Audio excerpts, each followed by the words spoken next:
Hey, everybody, it's Dr. Dan Wendler, and today I want to share a story that's kind of embarrassing, but I'm also kind of proud of. And I'll be honest, I'm a little nervous about sharing this story, but I figured it was important for me to be vulnerable because this story might help somebody else. So, this is the story of how I trimmed my beard today for the first time in my life as a man of 37. And you might be wondering, Daniel, what the heck? Why is this the first time in your life that you've trimmed your beard? And the answer is because this was something that was uniquely hard for me as somebody with autism. I don't mean to say that every person with autism struggles with trimming their beard, but for me specifically, one of the ways that my autism affects me is that I have small motor dexterity issues. And so my handwriting is terrible. When I was in arts and crafts, I would always, get the worst grades because even trying to like fold a piece of paper, I just couldn't do it. And so trimming your beard is kind of like doing an arts and crafts project, but on your face, right? For everybody to see. And it just felt overwhelming to me to try to do something to my beard such that if I messed up, then everybody was going to be able to see it for weeks until the beard grew out. And so for most of my life, I solved this problem by either just staying clean shaven or letting my beard grow super naturally and bushy and then shaving it all off and then resetting that. When I met my wife and found out that she was attracted to beards, I decided to keep a beard, and then I tried to manage that by just going to the barber every month or two and having them trim the beard. But there's only so often you can go to a barber, and so my beard was always kind of a problem for me.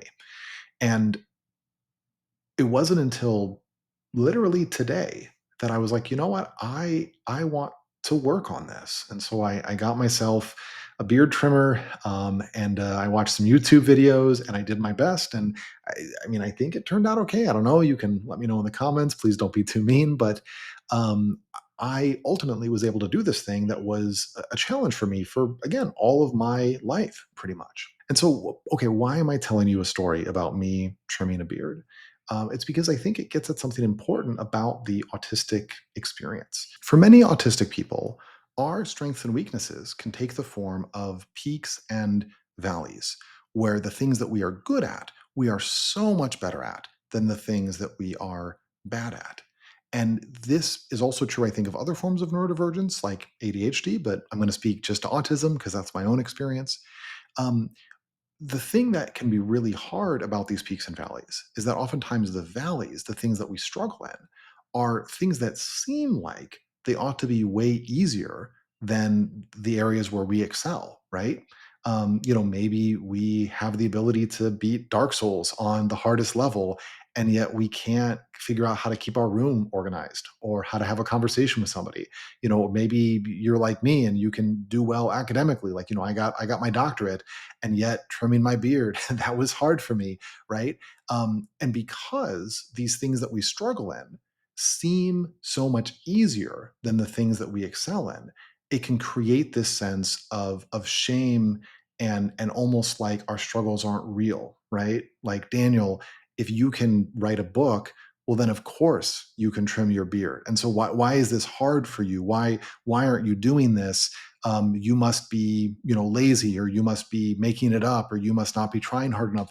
These are the kinds of shameful negative thoughts that we can often get trapped into when we're confronted with one of our valleys, one of our areas where our neurodivergence just makes something extra hard for us. And that creates this downward spiral, because we as human beings are skill learning machines. If we do something over and over, and we pay attention, we get feedback, we do trial and error, we will get better at just about anything, right? Like, I'm probably the last person in the world that you would imagine would be a good ballerina, and you'd be right, I would not be a good ballerina. But if I went to the ballet for a year and I practiced as hard as I could, I would be a better ballerina than I am right now. Which is to say, I would go from zero to maybe one on a scale of 1,000. I don't know. The point being that we can improve at anything if we actively try at it. But when we're ashamed of something, when that thing brings up these negative thoughts of, oh, like, why can't you do this? Everybody else can do this. You're lazy. You're making it up. You're whatever. Well, then we're going to avoid doing the thing that brings up those negative thoughts, right? And so that means instead of getting the benefit of improving our skills, trial and error, more time to build up this thing that we're bad at, instead we get worse and worse at it because we're not doing it, because we're bringing in more and more anxiety every time you avoid something. The anxiety surrounding that thing grows. And that's how small things like trimming your beard can become these insurmountable challenges that you go to any lengths to avoid doing, because it's not just about the thing itself, even though the thing itself is challenging for you. It's that you've built up all of this shame, self-critical thinking, and all sorts of other negativity around it. And so, why am I bringing this up, or what's the application for this? Well, the first thing is that I want to encourage you to not lose sight of your peaks when you are thinking about your valleys. Because oftentimes we can think about, oh, well, Daniel, like, you have a doctorate, but you can't even, trim your beard correctly. That's so embarrassing. But we skip over the fact, well, Daniel, you have a doctorate. That's incredible. That's amazing. Wow. Like, and you want to make sure that you're not skipping over the good stuff for yourself, because I guarantee you there are things in your life that you ought to be proud of. There's ways that you make the world a better place. There's ways that you help other people or brighten somebody else's day. There's something that you do that's difficult that you are able to do skillfully. And I want you to take a moment and breathe that in and give yourself the chance to actually, be proud of that. And then, as you're then turning your attention to your valleys, to the areas where you maybe struggle or have a harder time than a typical person might, I want you to give yourself some grace, and to realize that just because you might be able to do something else really well doesn't mean that this thing ought to be easy for you, or just because it's easy for most people doesn't mean it ought to be easy for you. Part of the neurodivergent experience is that things are often different for you than for other people, right? There might be something that's really hard for most people that's really easy for you. And there might be something that's really easy for most people that's really hard for you. That's just part of the deal. And that's nothing to be ashamed of. It's just something that you want to work on, because all of these things, all of your valleys, um, if you are able to set aside the shame, if you're able to say, you know what, it's not my fault that I can't do this thing. It's nothing to be embarrassed about that, the average middle schooler is better at this than me. But I might never be great at this, but I can be better than I am today. And so I'm going to work at it. If you're able to get into that headspace, then the world opens up to you. There's a lot of things in my life that I love doing now that I was really bad at when I started, that used to be valleys for me. And they might always be valleys in the sense that I maybe never be going to be great at them, but I can do them. I can enjoy them. They've enriched my life.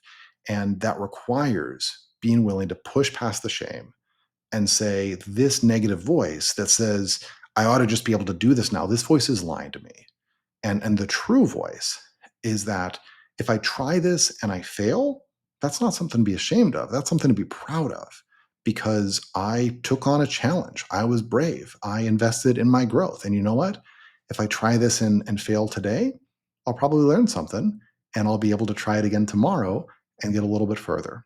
So, my encouragement to you is to maybe think about some valleys in your life, some things that you struggle with that maybe there's some shame around, maybe that most people doesn't feel like they struggle with it.